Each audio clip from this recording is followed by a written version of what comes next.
کہ گوشت کھانا انسانوں کے لیے حرام ہے کہ حلال ہے. اور مناظرے میں نے ثابت کیا کہ گوشت کھانا انسان کے لیے حرام نہیں، اچھا ہے، ثابت کیا. اور اس میں یہ بھی کہا کہ دودھ نان ویج ہے، لیکن سارے ویجیٹیرین دودھ پیتے، کیوں؟ آپ سمجھ رہے نا؟ تو دودھ سائنٹیفکلی از نان ویجیٹیرین. آپ نے کہا کیا یہ ہماری دیوی ہے؟ آپ اگر پڑھیں گے جیسا میں نے کہا کہ نہ تس پرتیماستی، اس ایشور کی کوئی پرتیما نہیں، کوئی عکس نہیں. آپ سمجھے نا؟ کوئی عکس نہیں، کوئی پکچر نہیں، کوئی پینٹنگ نہیں، کوئی فوٹوگراف نہیں. تو یہ وید کے مطابق یہ غلط ہو جاتا ہے. آپ سمجھے نا؟ لیکن پھر بھی میں جانتا ہوں کہ کئی کتابوں میں، کیونکہ ہندو کتابیں دو قسم کی ہے، شروتی اور اسمرتی. شروتی وہ کتاب جو بھگوان کی طرف سے آئے، وید اور اپنشد. اسمرتی وہ کتاب جو انسانوں نے لکھی ہے. تو شروتی ہوتی جو ایشور کی طرف سے ہے، اور ایک ہوتی ہے اسمرتی جو انسانوں نے لکھی ہے. تو میں جانتا ہوں کہ کئی ہندو مذہبی کتابوں میں، خصوصاً اسمرتی میں، ایسی چیزیں لکھی ہے جو شروتی کے خلاف ہے.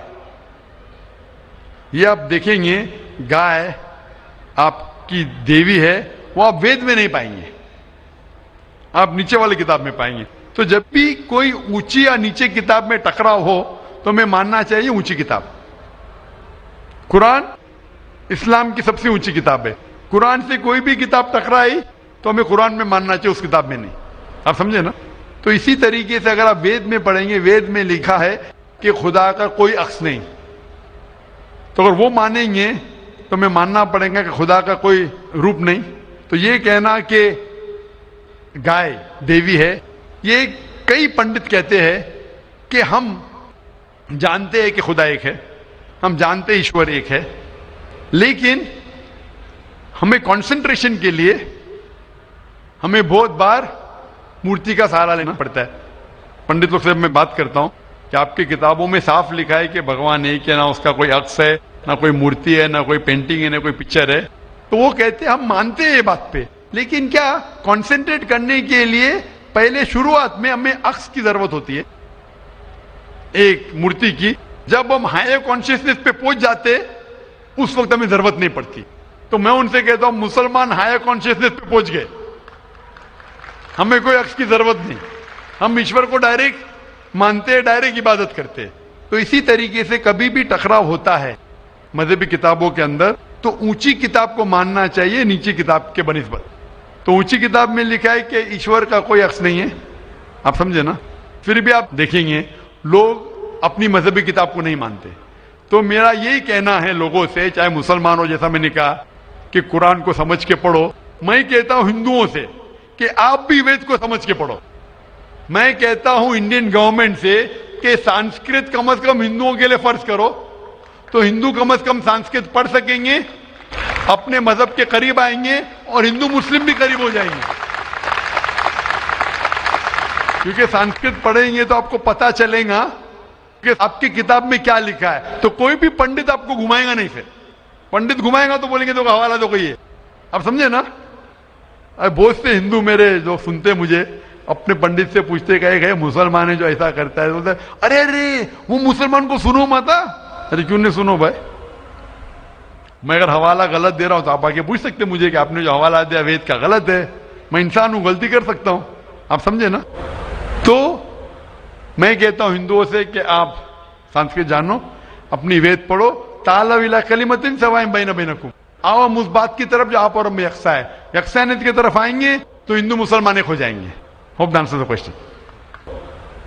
اقرأ أخيا ورتل القرآن اصدح بصوتك اسمع الأكوان. اقرأ كلام الله داوي نفوسنا لنحس في أعماقنا الإيمان. كم من فؤاد كالحجارة قسوة فإذا وعى القرآن حين لانا